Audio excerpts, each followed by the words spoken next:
कुछ कहना चाहूंगा, और यदि आपको मेरी बात सही लगे तो इस बात को हर उस हैवान तक पहुंचा देना जो सिर्फ लड़की को एक शरीर के तौर पे देखते हैं। काश नो मीन्स नो समझ लेते, काश नो मीन्स नो समझ लेते, किसी मासूम को लड़की से पहले इंसान समझ लेते। अरे बेशरम, थोड़ी तो शर्म कर लेते। कब तक लड़की ये सब सहती जाएगी, कभी एसिड तो कभी गोली खाएगी। अरे तुम्हें तो सजा से भी शर्म नहीं आएगी, थोड़े चुल्लू भर पानी में खुद ही मर लेते। अरे बेशरम, थोड़ी तो शर्म कर लेते। बंदी मेरी है, बंदी मेरी है, उसने मुझे ना कैसे बोला, बंदी मेरी है, उसने मेरे खिलाफ मुंह कैसे खोला। सबसे पहली गलती तुम्हारी है जिसने एक लड़की को बंदी के तरह तोला। होंगी घर में माँ और बहन तुम्हारी, थोड़ी उनकी कदर कर लेते। अरे बेशरम, थोड़ी तो शर्म कर लेते। काश नो मीन्स नो समझ लेते, किसी मासूम को लड़की से पहले इंसान समझ लेते। अरे बेशरम, थोड़ी तो शर्म कर लेते। क्योंकि बात निकली है तो दूर तक जाएगी, क्या निकिता कभी इंसाफ पाएगी या हाथरस वाले बहन की तरह ही रह जाएगी।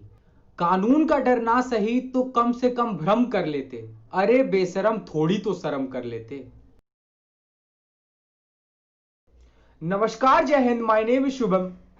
अभी हाथरस राजस्थान, पंजाब और छत्तीसगढ़ की घटनाओं से अभी हमारा जख्म भरा नहीं था कि एक और हरियाणा से दिल दहलाने वाली घटना सामने आई। उस वीडियो को पूरे देश ने देखा और पूरा देश सहम सा गया है। लेकिन जिन नेताओं ने हाथरस केस में बहन बेटियों के ऊपर हो रहे अपराध को जातियों में बांट दिया, आज उन सब में एक मुर्दा शांति है। और यह शांति क्यों है, हम सब समझ सकते हैं।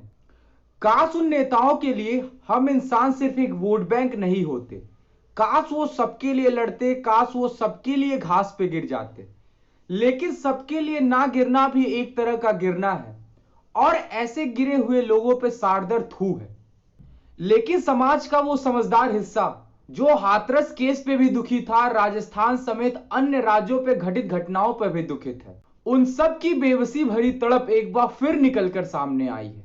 क्योंकि हर कोई जानता है, स्पेशली वो माँ बाप जिनकी एक बेटी होती है, उनका सबसे बड़ा डर ये होता है कि उनकी बेटी घर से बाहर जा तो रही है, क्या वो सुरक्षित घर वापस आ पाएगी या नहीं।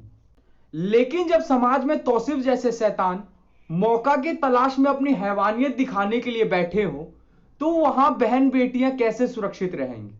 किसी भी समाज का, किसी भी व्यवस्था का, किसी भी सिस्टम का सबसे बड़ा फेलियर यह होता है कि वहां की बहन और बेटियां अपने आप को सुरक्षित ना समझे, वहां पे बहन और बेटियां अपने आप को सेफ ना समझ सके।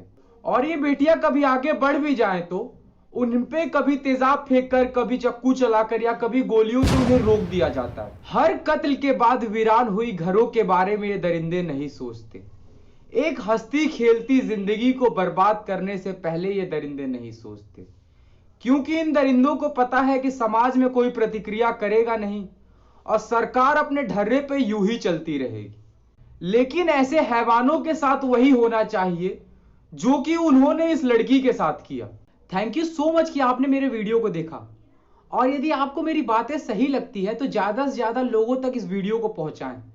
और न्याय दिलाने वालों से हाथ जोड़ के अपील है, विनती है कि जितने तेजी से बंदूक की गोली निकली, उतनी ही तेजी से यदि आपके कलम से इंसाफ की बोली निकले तब तो कोई बात है, वरना हम तो यही समझेंगे कि हमारी क्या औकात है।